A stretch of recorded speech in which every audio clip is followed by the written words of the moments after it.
When most people think of the Revenant, they picture Leonardo DiCaprio crawling through snow, battling nature, and surviving a bear attack.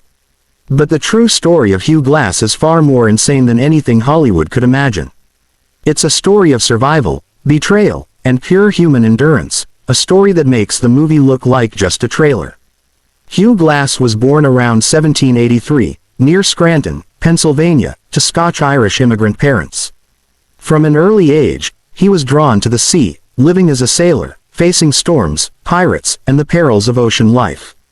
But nothing prepared him for his encounter with one of history's most notorious figures, the French pirate Jean Lafitte. When Lafitte's men boarded his ship, Hugh Glass was faced with a simple yet terrifying choice: die, or join the pirates. Glass chose life. He became part of Lafitte's crew, engaging in violent raids and forced to live the brutal life of a pirate.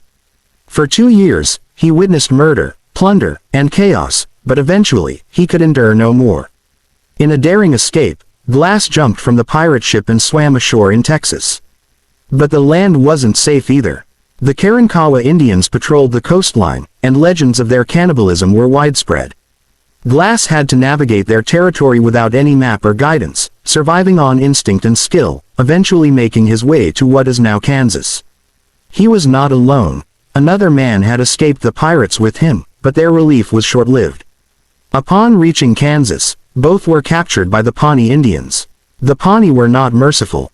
They tortured Glass's companion by hanging him upside down, ramming pine needles into his body, and setting him on fire.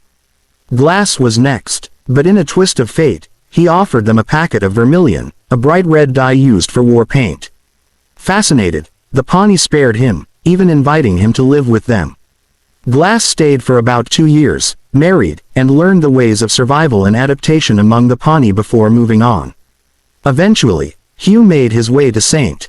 Louis, where he entered the fur trade and became a mountain man. His life was one of constant danger, living off the land, trapping beavers, and trading pelts with fur companies and Indian tribes. Responding to an advertisement in the Missouri Gazette by General William Henry Ashley of the Rocky Mountain Fur Company, Hugh joined a corps of 100 men ascending the Missouri River for fur trading. During this expedition, they attempted to trade with a band of Arikara Indians.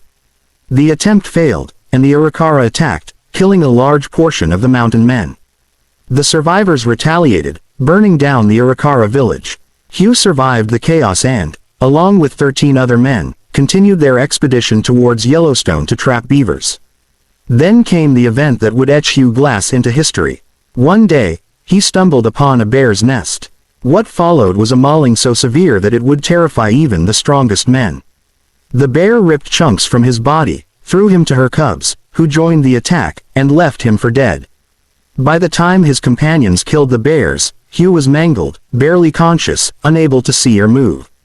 The men did their best to patch him up, but his condition seemed hopeless.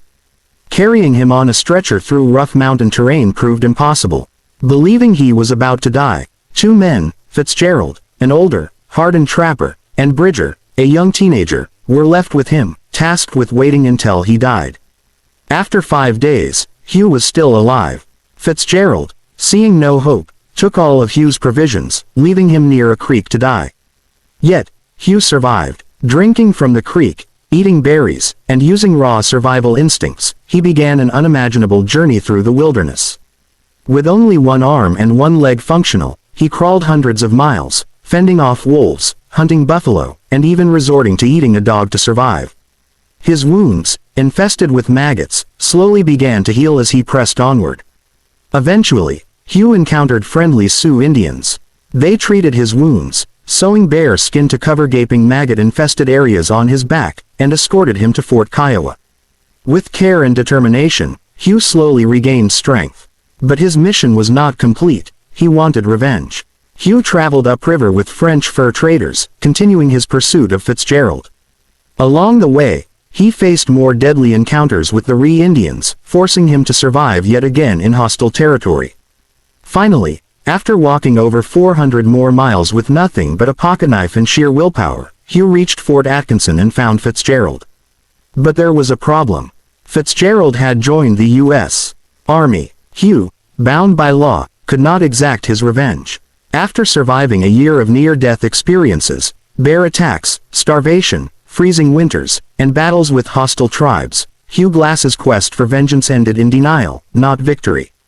What makes Hugh Glass's story truly incredible is not just the bear attack, or the betrayal, or even the survival, it's the relentless human spirit. A man left for dead, mutilated, alone, and surrounded by enemies, managed to not only survive but to continue forward, navigating a harsh and unforgiving wilderness, mile after mile, until he reached safety. This is the story of a man who crawled back from the dead, endured unimaginable pain, and emerged alive, a story that makes even the Revenant seem like a tame version of reality. Hugh Glass didn't need a dramatic showdown or a Hollywood ending. His survival, endurance, and sheer grit are proof of the extraordinary capabilities of the human spirit. So next time you watch The Revenant, remember, Leonardo DiCaprio may have portrayed Hugh Glass on screen, but the real Hugh Glass lived a life far more insane, brutal, and inspiring than any film could capture.